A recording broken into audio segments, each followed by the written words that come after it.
This is Cybert signing into Red Alert 3 on the map, Cabana Republic. Yes, we are back with a classic, but I think this is going to be a pretty exciting game, even though the map is old.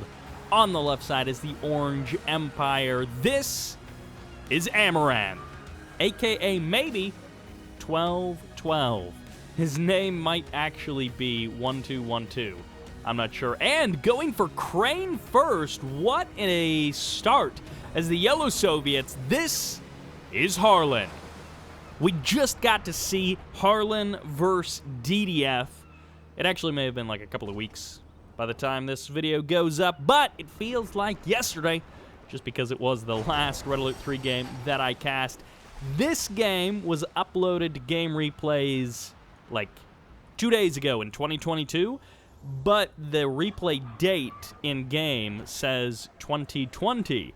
So I'm not sure if this is a replay from someone's archives that they just uploaded to Game Replays, or if, you know, someone's computer had the date wrong for one reason or another. At any rate, this is 1.12 and not 1.12.6, the community patch. So there might be some visual differences, and hopefully there will be no bugs that assault this replay. But right out of the gate, Empire versus Soviets, Cabana Republic, and a Crane first versus a triple refinery start. So 3 refineries right out of the gate for both players. Not something we see very often, especially because the last couple of times I feel like I've seen Cabana Republic, it's been in a tournament setting.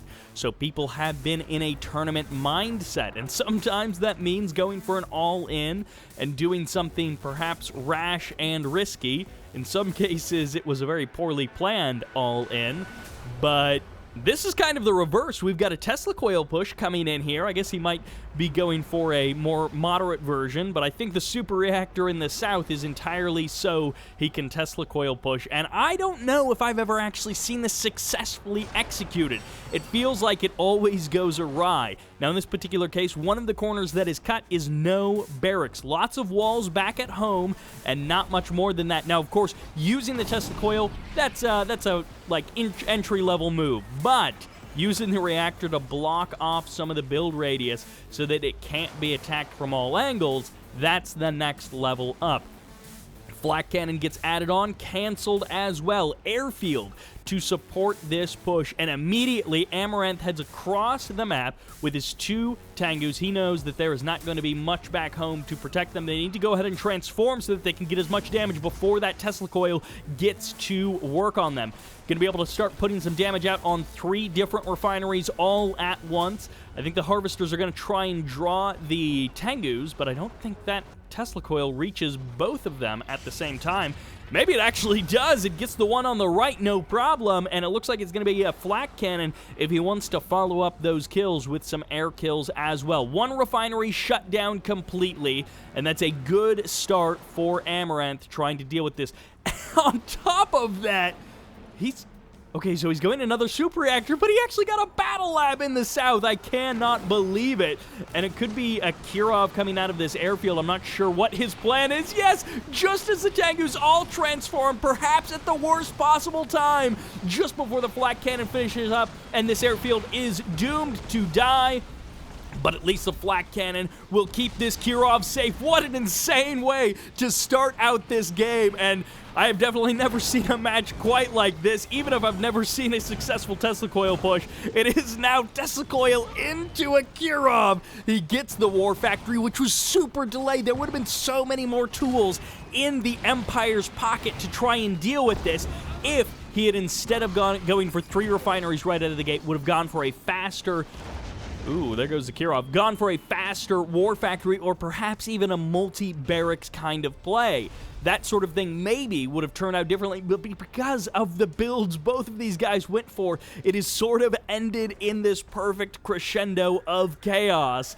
And there, with the Kirov going down, we're now going to try and transition perhaps into a bit more normal of a Cabana Republic game. I mean, the super reactor, the airfield both got sold off. The MCV pulled completely back to the other side of the map, and it's just mass Tengus. It looks like a kind of normal Cabana Republic game. The MCV is on the correct side of the map. There's a whole bunch of Tengus, and even the burst drone and the tank busters getting in on the action.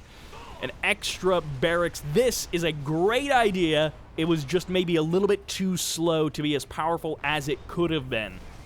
This is one of those things that maybe it could have found a way to really do some damage and disrupt this build. But as it stands, 1 refinery down for our Soviet player, 2 refineries down, and he keeps the tier 3. He never sold off the battle lab in the south.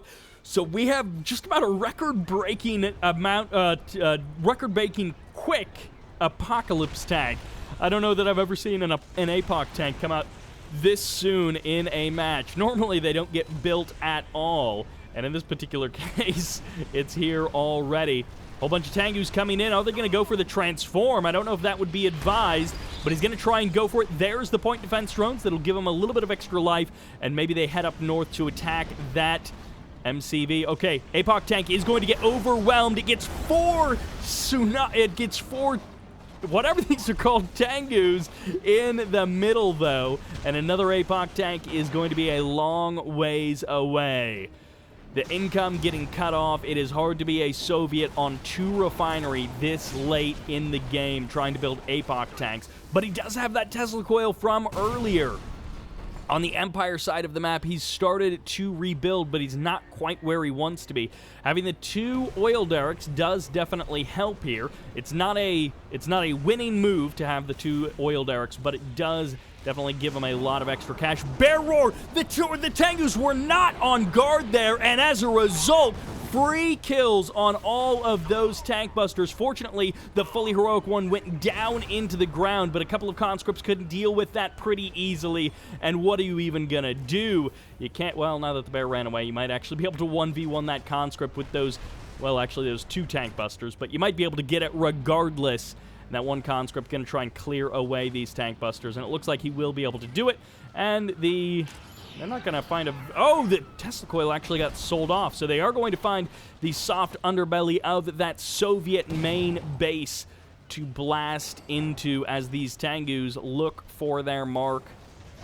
Refinery up north is finally up and running as the MCV packs up and heads away. No Tesla coil will be finished up there. It's just going to be more walls to try and save this war factory. Harlen, the king of walls in this game at least. I think in real life, Zugspitze is the real king of walls. But we'll let Harlen have the title in this particular match here.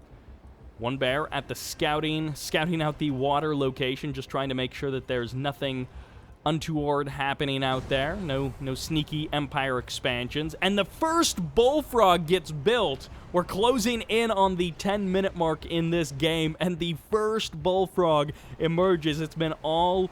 Actually, there hasn't really been much anti-air. I mean, the flak cannon, I think, got cleaned up before it actually killed anything. And now, finally, Tier 2 is here for our Empire player as well. 1212 is going to have to start diversifying his forces. And again, so late into this game, we're finally seeing something other than Tengus, which for some of us, that's the only thing we build as Empire. But I think 1212, aka Amaranthin, is going to have a little bit of extra ability to utilize those Tier 2 Empire units than you or I might. Ooh, grabs the oil derrick as well, so Harlen wants to kind of let this one play out a little bit longer. No V4s just yet, but we do have that battle lab. I don't know if it's occurred to 1212 that he should maybe take a look around the map. I mean, this Yurii mini-sub could be over here poking away at these places, but no, we do have a naval yard on the way. An unscouted hidden naval yard. This is definitely not some kind of proxy rush.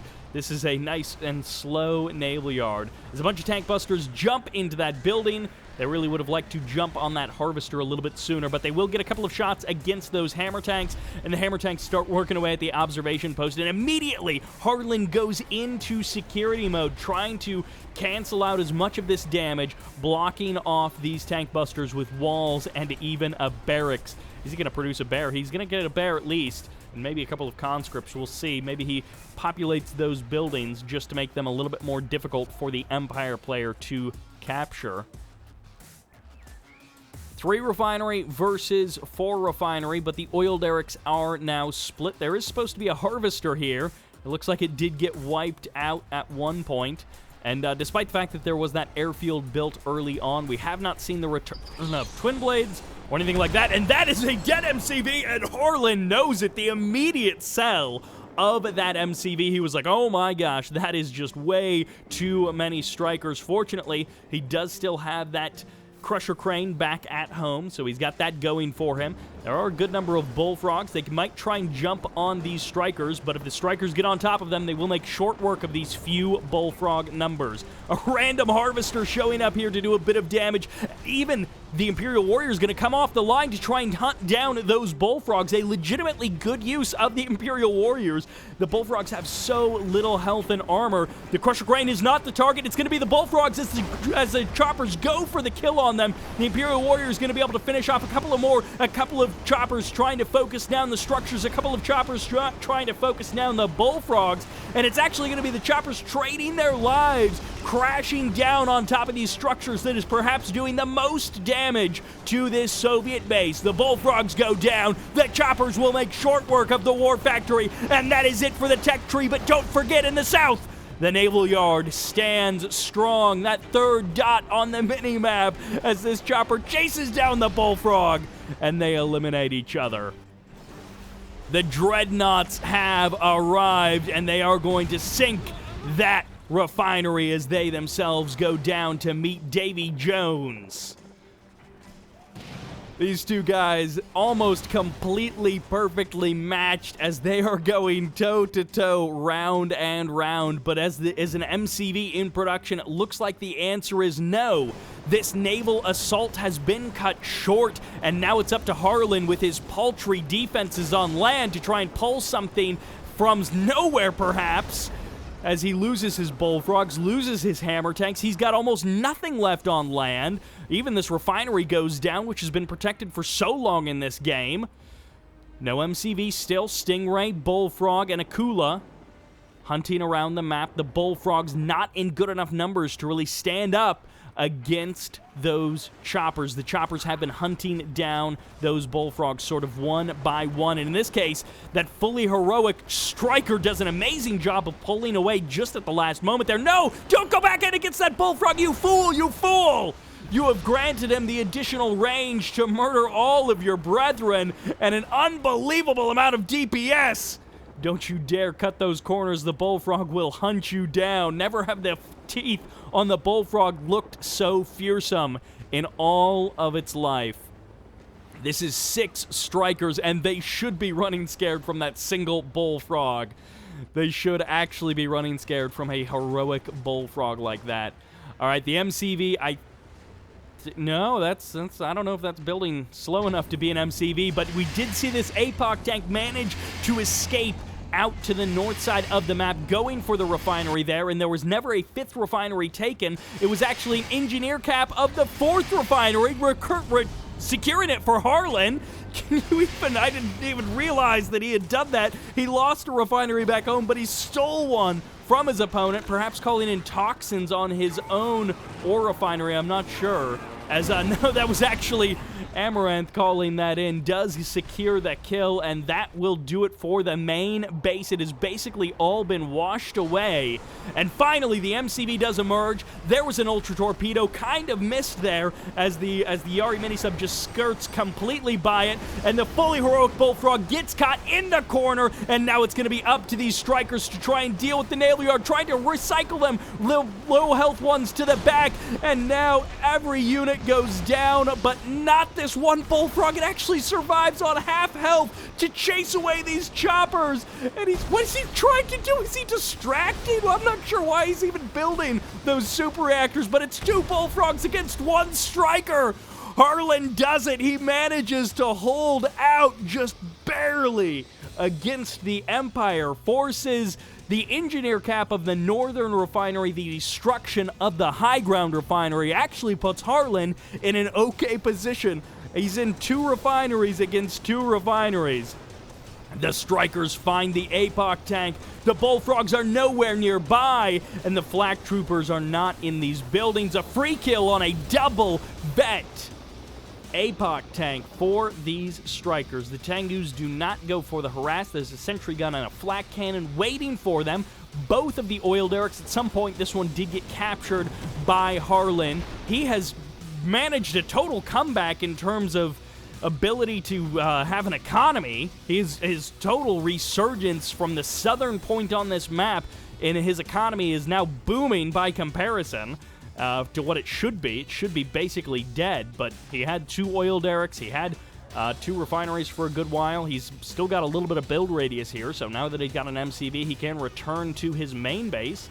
Still 12 grand, 13 grand in these refineries. Definitely worth it. An absolute mess of a Cabana Republic game. I can't remember the last time we had this entertaining of a match on Cabana Republic. These Chinese players are really providing some amazing games for Red Alert 3. Bullfrogs trying to catch the Tengus. 1 Tengu goes down in the sky. The rest of them may get cleaned up by the Akula subs, and the Bullfrogs not dealt with, so these strikers can't really find a good angle. They're going to call it. Did he fire a final squadron in, like, the worst possible place? This super reactor build and cancel. I assume it's to, like, absorb any auto... Oh my gosh, he's going for a vacuum imploder. I assume the super reactors are just there to distract, but I don't know if it's like a human distraction or if it's a AI distraction. He's trying to get the AI to auto-attack the super reactor and pause for a moment. Because if it pauses, the Bullfrogs can get in those extra couple of shots. They can move a little bit closer, and then they can close the distance. Naval Yard did get shut down at some point. New one is getting constructed up here. A wild ride this game has been, and it's calmed down, it felt like, a couple of times. Ooh, another engineer sneaks on out. Bit of a mistake there. Unfortunately for Harlen, this engineer is sort of doomed to die. Strikers do have to transform to escape the Bullfrogs, and the conscript is going to get some free damage against those point defense drones more than anything. 5 minutes, 40 seconds roughly on the clock for that super reactor. What a weird game. He actually goes for the one with slightly more cash first. That left side refinery. I don't know if it really matters, but the strikers do manage to jump on at least one of the Bullfrogs.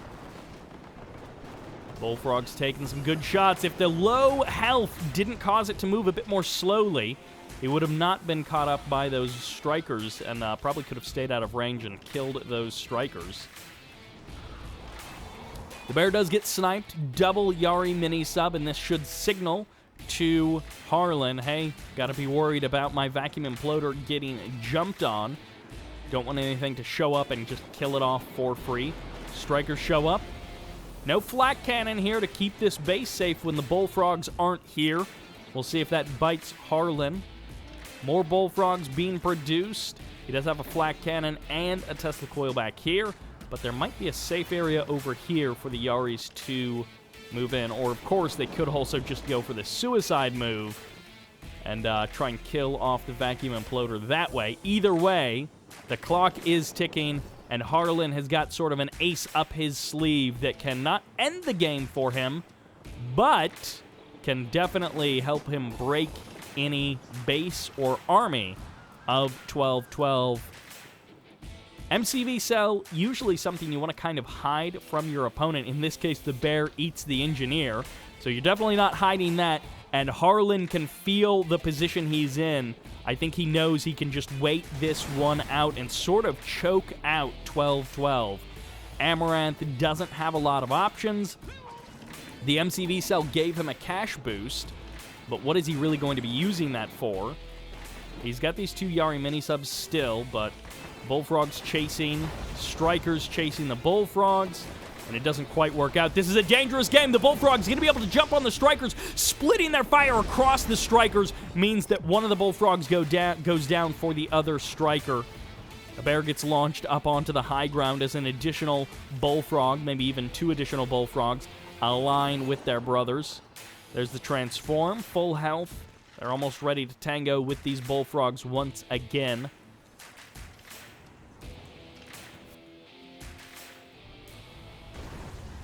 Never mind. Without any further contest, Amaranthin AKA 1212 throws in the towel. I think he kind of realized that his best play was trying to utilize those Chopper VXs, and at that point, Harlen had gotten enough Bullfrogs that he was actually, with good control, unable to be broken. And that's one of those things where you hope your opponent makes a mistake, and if they keep not making mistakes, then you're sort of just out of it. In the end, these two guys going so back and forth. Amaranthin having some real craziness thrown at him, and he was rolling with the punches. By the way, who posted these replays actually said Amaranthin is normally, aka 1212, is normally an allied player, but was playing Empire in this match. So that's kind of interesting that he's like the reverse of Demon, and in this case, he put on a fantastic show as Empire. I would love to see some matches from him as allies. We maybe have already seen that versus Demon. He played a guy named 1111, who might be the same player, and I believe was playing Empire in that match. Anyways, that will do it for this game. What a great match from the Chinese server, and that will do it. I hope you enjoyed it. Thank you all very much for watching, and this is Cyber, signing out.